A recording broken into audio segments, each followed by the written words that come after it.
Good morning. It is Sunday, July the 27th. President Trump's problem with the Epstein files is not just a scandal anymore. It's starting to feel like a reckoning. Not just for Trump, but for a Republican Party now being forced to confront how far it has let its lift. Now, there's a reason the Trump administration and right-wing media, the machine, and the entire MAGA ecosystem are in full-blown panic right now. The problem for Trump is that the Epstein files threaten to blow a hole in the mythology that has grown around him. A mythology that has survived scandal after scandal, but now maybe has actually found a red line. What we're witnessing in this moment is a painful public unmasking of a movement that Trump helped build on lies, grift, and cruelty. It's starting to collapse, the way all cults eventually collapse. A movement that once held power through illusion, the fantasy of a strong man who would drain the swamp, restore order, and protect our children, is now being forced to confront the staggering hypocrisy at its core. And it's all happening because a growing number of the movement's followers are starting to ask the questions they were never supposed to ask. And that's where this gets dangerous, not just for Trump, but for all of us. Part of the reason Trump can't shake the heat from the Epstein story is that it strikes at the heart of what the MAGA base claims to care about. Powerful people doing unspeakable things behind closed doors. And now Trump doesn't look like the whistleblower. He looks like the fixer, the cover-up man. As friend of the show Thom Hartmann puts it, quote, Donald Trump's world is disintegrating right now, and the danger is that, like Jim Jones, Charles Manson, and Rajneesh, he may destroy a lot of lives when he goes down. He may not kill them like Jim Jones did, but he will destroy many of the people and institutions around him. This is what narcissists do when they begin to psychologically collapse, end quote. But in this moment of reckoning lies an opening.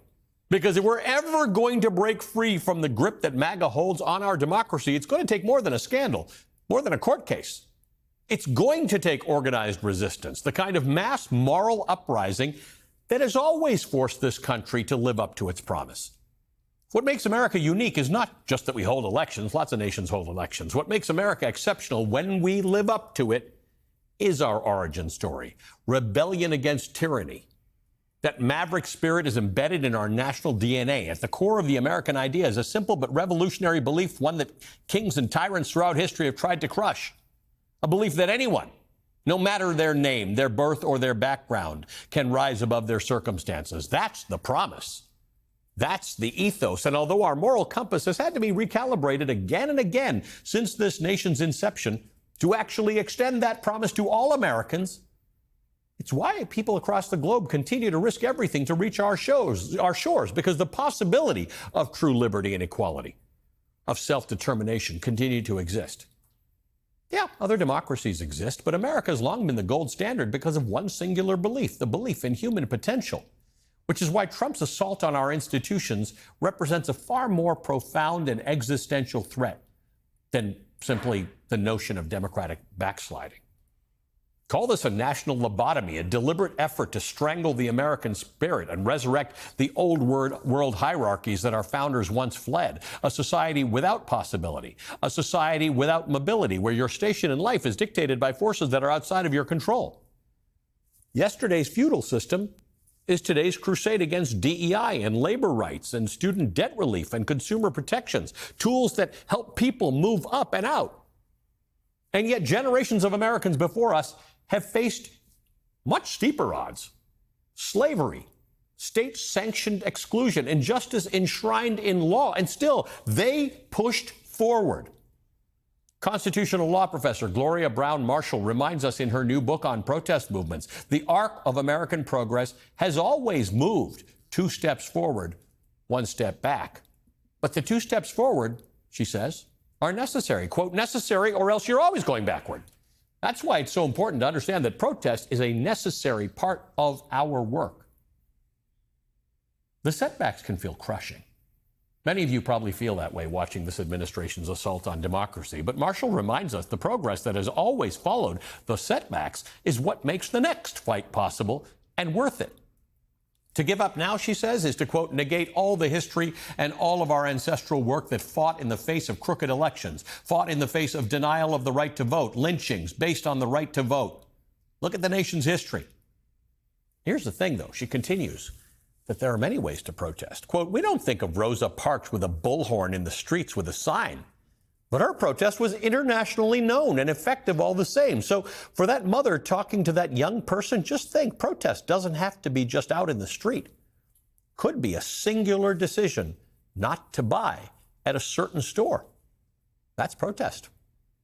Crucially, Professor Brown Marshall sees a shift in how Americans protest today, and not always for the better. Quote, there's an impatience. This is the 21st century. People don't want to re-protest what was already protested and won.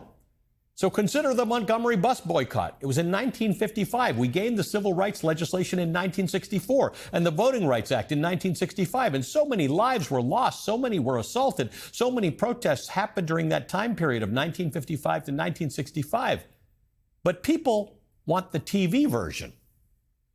People want, she argues, to fast forward through those 10 years of struggle in a movie montage. She points to one of the most successful protest movements in American history. This one caught my attention. The protest that earned us the 8-hour workday. Though written into law in the 1860s, it didn't become real until workers organized. They marched. They shut down factories. They went on strike. They refused to let the system ignore their humanity. It took decades, actually. That's what makes protest work. It's about sacrifice, strategy, sustained action. Brown Marshall reminds us that the Montgomery bus boycott made history not because it made headlines for a day, but because it lasted over a year. The civil rights movement wasn't just one march in Selma. It was teachers, janitors, maids walking to work for months, not because it was easy, but because it mattered. Zoom out, and you'll see America moves forward in uneven steps. But the story of this country has always been the story of collective action. Generations before us faced poll taxes, lynchings, water cannons, police dogs, all sorts of dehumanization, and still turned righteous outrage into action. As Marshall puts it, quote, I think about the courage.